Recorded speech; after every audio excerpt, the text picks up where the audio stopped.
পাঙ্গাস মাছ এইভাবে একবার ভুনা করে খেয়ে দেখতে পারেন, কোনো রকম বাজে গন্ধ আসবে না। আর খেতেও কিন্তু অনেক বেশি টেস্ট হয়। আর এই রান্নাটা কিন্তু অনেক বেশি সহজ। রান্না করার জন্য প্যানে কিছুটা তেল দিয়ে কিছুটা পরিমাণ পেঁয়াজ কুচি দিয়ে দিচ্ছি। পেঁয়াজটাকে সফট করে ভেজে নেব, তবে যেন মাঝে মাঝে একটু লালচে কালারও চলে আসে। তাহলে এই পেঁয়াজটা খেতেও কিন্তু খুব মজার একটা ঘ্রাণ আসবে। 1 চামচ পরিমাণ করে আদা রসুন বাটা দিয়ে দিচ্ছি। আবারও বেশ কিছু সময় ধরে আমি কষিয়ে নেব একসাথে, যেন আদা রসুনের কাঁচা গন্ধটা চলে যায়। স্বাদ মতো লবণ দিয়ে দিচ্ছি, আর 1 চামচ পরিমাণ দিয়ে দিচ্ছি জিরা বাটা। আবারও মশলাটাকে কিছু সময় কষিয়ে নিচ্ছি। এই পর্যায়ে আমি গুঁড়া মশলাগুলো অ্যাড করে দেব। হলুদের গুঁড়া, লাল মরিচের গুঁড়া, ধনিয়া গুঁড়া। সামান্য পানি দিয়ে মশলাটাকে ভালো করে কষিয়ে নিতে হবে।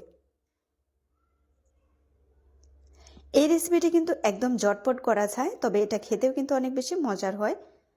যারা পাঙ্গাস মাছ খেতে ভালোবাসে না, আপনারা অবশ্যই এইভাবে একবার ট্রাই করতে পারেন। আর পাঙ্গাস মাছের কোনো রকম আপনারা গন্ধই খুঁজে পাবেন না।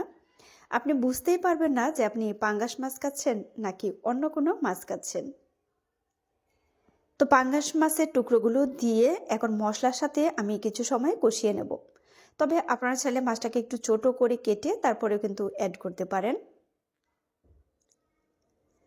তো আমি ঢাকনা দিয়ে কিছু সময় ঢেকে রেখে দিয়েছিলাম যেন মাছটা ভালো করে সিদ্ধ হয়ে যায়। তো আমি অফ ক্যামেরায় মাছ থেকে কাঁটাটা ছাড়িয়ে নিয়েছি। আর পাঙ্গাস মাছ দেখা যায় এমনিতেও কাঁটার পরিমাণটা কিন্তু একেবারেই কম থাকে। তো মাছটাকে ভালো করে আমি মশলার সাথে এভাবে ভেঙে মিশিয়ে দিচ্ছি। একদম সহজ একটা রেসিপি, তবে আপনারা অবশ্যই কিন্তু বাসায় এইভাবে একবার ট্রাই করবেন, কারণ এটা অনেক বেশি মজার হয়েছিল রান্নাটা। তো কয়েকটা কাঁচামরিচ দিয়ে দিচ্ছি, আর চুলা থেকে নামানোর ঠিক 1 থেকে 1.5 মিনিট আগে আমি কয়েকটা লেবুর পাতা দিয়ে দিচ্ছি। তবে অনেকেই দেখা যায় লেবুর পাতাটা খেতে ভালোবাসে না, ঘ্রাণটা ভালো লাগে না। সেই ক্ষেত্রে কিছুটা পরিমাণ মানে 1 টুকরো লেবু আপনারা চিপড়ে রসটা দিয়ে দিতে পারেন। এতে করে কিন্তু এটা খেতে অনেক বেশি ভালো লাগবে। লেবুর পাতাটা দিয়ে ভালো করে কিছু সময় মিশিয়ে নিচ্ছি, আর মাছের পানিটা যেন শুকিয়ে যায় সেদিকটা খেয়াল রাখতে হবে।